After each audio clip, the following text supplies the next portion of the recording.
Magic number? Okay, we're recording. Sure. Yes, I'm absolutely positive now. Okay. Thank you. Hi everyone, I'm John Connolly and I'm here to inform you all about drug awareness. If you're looking to live a long time, then you should completely avoid using drugs. To avoid things, you have to be knowledgeable about them, and so here I am to inform you all. Starting with the most common drug, stimulants are consumed by nearly 72% of Americans by drinking coffee, soft drinks, energy drinks, and tea.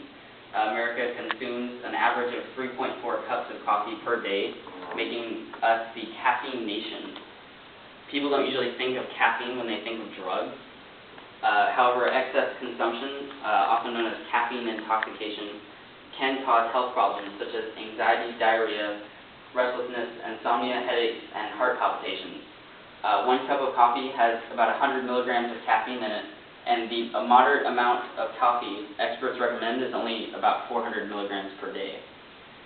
Caffeine intoxication occurs at around 500 milligrams per day, or 5 cups of coffee. Another section of stimulant drugs are amphetamines. These are used to elevate mood and cause an increase in activity. The group of amphetamines includes amphetamine, dextroamphetamine, and methamphetamine. Amphetamines are used medically for obesity and as a cure for narcolepsy and attention deficit disorder. Even though in low to moderate doses, amphetamines slow the activity of the digestive tract and decrease hunger, it also produces rapid tolerance and a strong psychological dependence.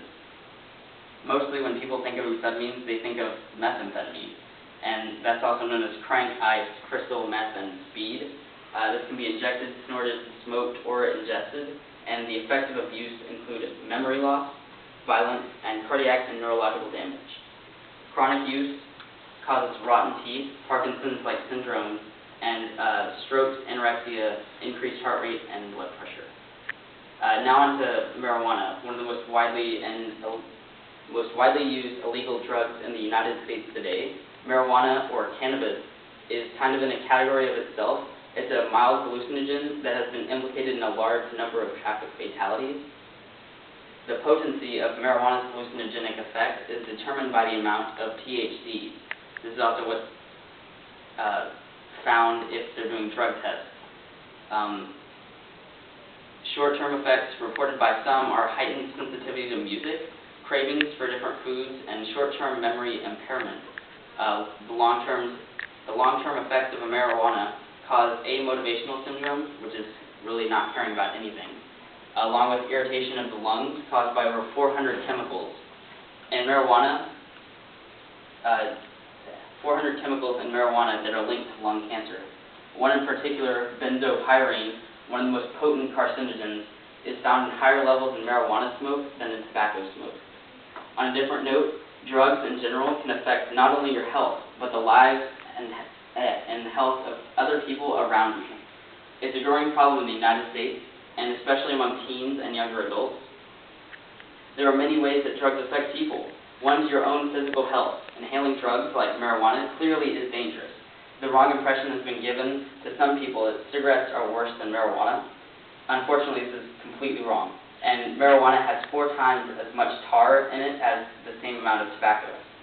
Another detrimental aspect of drugs to your physical health is sharing needles, which spreads fatal diseases like AIDS. And addicts will also be less inclined to exercise or take care of themselves because all they care about is getting high. The effects of drugs are not only felt on the drug user, but are also injurious to the addict's family and friends. When under the effects of drugs, addicts behave differently and will often steal and beat their family members. Eventually, the whole family system will topple. Friends, on the other hand, are often more inclined to work with the addict because they see them as trying to find happiness. But just like with a family relationship, friends will eventually decide to stop socializing with the addict and leave that person without friends or family. Another major aspect of lives that can and would be affected by drugs is your careers. Often when trying to get a job, there's a drug test. And so if you've been doing drugs, then that career is over before it started. If you have a job, start doing drugs and then get fired, the references that you try to get for the next job that you get are completely shot. And when that boss tells the guy that you're trying to get a job from that you've been doing drugs. On top of all that, your career, friends, and family, drugs also take a huge toll on your spirituality. Using some drugs might seem spiritual at first, however, drugs quickly come before the family and friends of addicts, so what's to say that it won't stop them from putting drugs before God? So, in retrospect, drugs are horrible, affecting every aspect of your life and causing everything dear to you to come toppling down, putting you out of work, out of family, and completely destroying your life. Any questions?